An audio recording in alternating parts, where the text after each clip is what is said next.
अरे राम राम राम राम। कितनी जोर की बारिश हो रही है। 2 दिनों से यह बारिश तो रुकने का नाम ही नहीं ले रही है। मुझे लगता है अब जल्दी ही मेरी छत से पानी टपकने लगेगा। तभी उधर से एक शेर बारिश से परेशान होकर छिपने की जगह ढूंढते ढूंढते उसी किसान की झोपड़ी के पीछे बने तबेले में घुस जाता है, जिस तबेले में उस किसान के कुछ गधे बंधे हुए थे। अंधेरा ज्यादा होने के कारण शेर गधों को देख नहीं पाता है और उन्हीं के बीच जाकर खड़ा हो जाता है।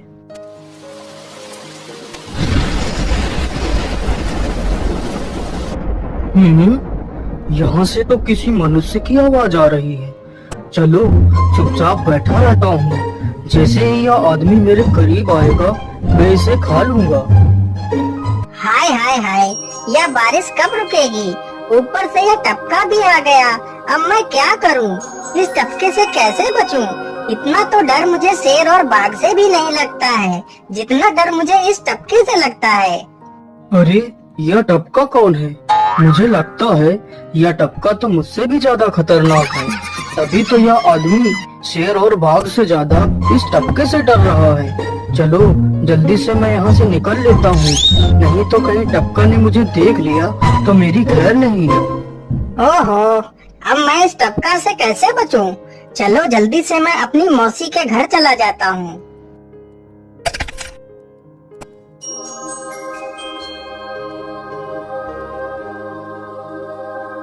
अरे चल चल गधे की औलाद, यहाँ पर छिपा हुआ बैठा है। अरे चल जल्दी।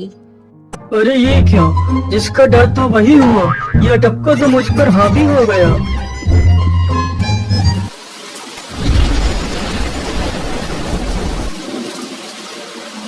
कैसे बचूं, कैसे बचूं?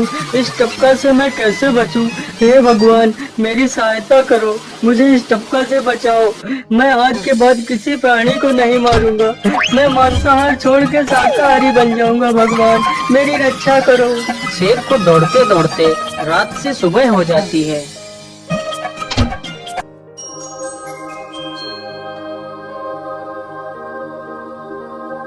अरे देखो देखो, यह तो शेर की सवारी कर रहा है। अरे हाँ, सच में ये तो शेर की सवारी कर रहा है। इसे तो डर भी नहीं लगता है। अरे उधर तो देखो जरा, यह आदमी कितना बहादुर है। यह आदमी शेर की सवारी कर रहा है।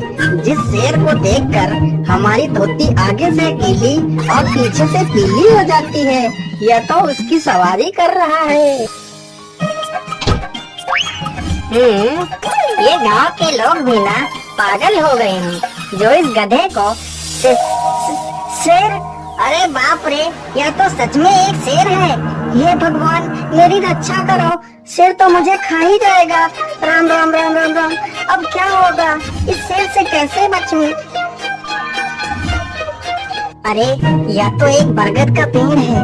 यही अच्छा मौका है, जल्दी से इस बरगद की जड़ पकड़कर ऊपर चढ़ जाता हूँ।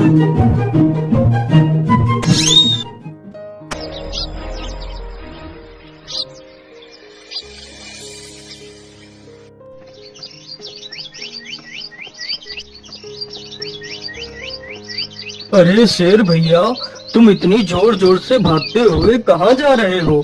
आप तो बहुत डरे हुए लग रहे हो।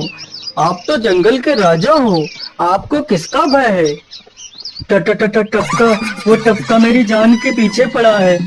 अरे शेर भैया जरा मुझे बताओ, वो टपका है कहाँ? अरे भालू भैया, वो टपका मेरी पीठ से उतरकर उस बरगद के पेड़ पर चढ़ गया है। उसने मुझे रात भर खूब दौड़ाया है। वो तो भगवान का शुक्र है कि मैं जिंदा बच गया। चलो शेर भैया, मुझे उस टपके के पास ले चलो, जरा मैं भी तो देखूं आखिर ये टपका है कौन। अरे नहीं भालू भाई, बड़ी मुश्किल से तो मेरी जान बची है। मैं अपनी जान फिर जोखिम में नहीं डालूंगा। तुम्हें जाना है तो जाओ। अच्छा ठीक है शेर भाई, तुम यहीं रुको, मैं अभी बरगद के पेड़ पर देखकर आता हूँ आखिर ये टपका है कौन। जाओ जाओ बच्चू, जब वो टपका तुम्हारे ऊपर हावी होगा तो पता चलेगा। अरे कहाँ है यह टपका जिसने राजा जी की हवा टाइट कर दी? चलो इस पेड़ पर चढ़कर देखता हूँ। अरे बाप रे बाप, शेर क्या अकेला कम था, जो ये भालू भी आ गया। मुझे लगता है कि आज मेरी मौत निश्चित है। भालू पेड़ पर उल्टा होकर चढ़ने लगता है। तभी किसान और तेज से कांपने लगता है। कांपने की वजह से किसान के हाथ से छड़ी छूट जाती है और उल्टा होकर चढ़ रहे भालू के पिछवाड़े पर जा लगती है। भालू धड़ाम से जमीन पर गिरता है।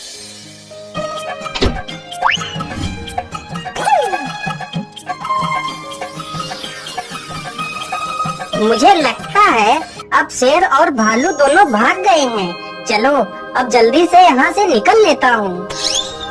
सारे राज्य में यह बात फैल गई कि हरिया किसान बहुत ही बहादुर है और वह शेर की सवारी कर लेता है।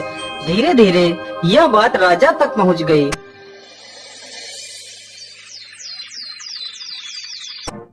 महाराज, क्यों न हम पड़ोस के गांव से हरिया किसान को बुलवा लेते हैं। वह बहुत ही बहादुर है। उसके बहादुरी के चर्चे तो पूरे राज्य में हैं। मुझे पूरा विश्वास है वह इस काम को जरूर कर सकता है। वह इस दुष्ट शेर को जरूर पकड़ लेगा। सैनिकों, हरिया किसान को आदर पूर्वक हमारे दरबार में पेश किया जाए। महाराज, आपने हमें याद किया। बताइए क्या बात है। मालिक, हमसे कोई भूल हो गई क्या मालिक? नहीं नहीं हरिया, तुमसे कोई गलती नहीं हुई है।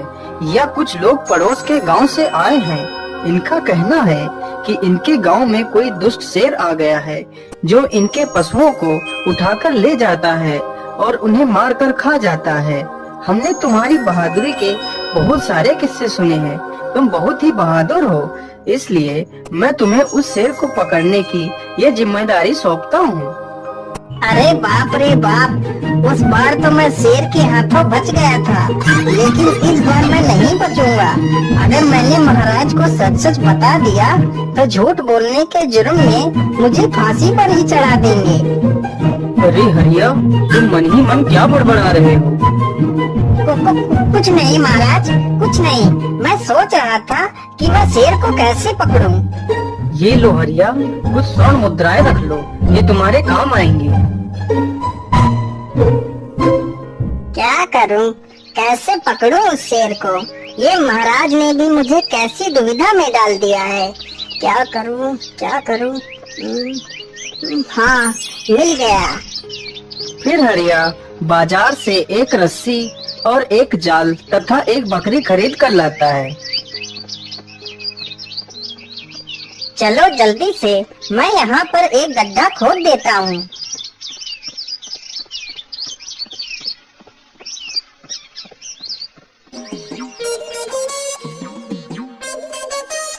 गड्ढा तो खोद दिया।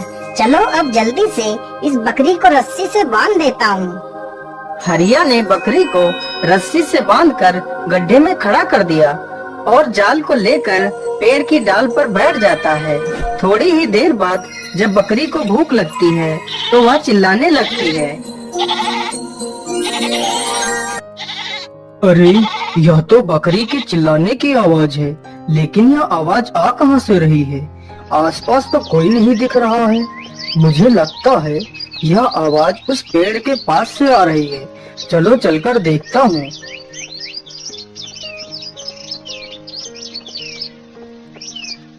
अरे वाह, आज तो शिकार मेरे पास खुद चलकर आ गया। शेर तुरंत ही बिना देर किए हुए गड्ढे में छलांग लगा देता है। तभी किसान तुरंत ही बकरी को ऊपर खींच लेता है और जाल को गड्ढे के ऊपर गिरा देता है। शेर गड्ढे में ही फंस जाता है। यह देखकर गांव के सभी लोग बहुत ही खुश हो जाते हैं।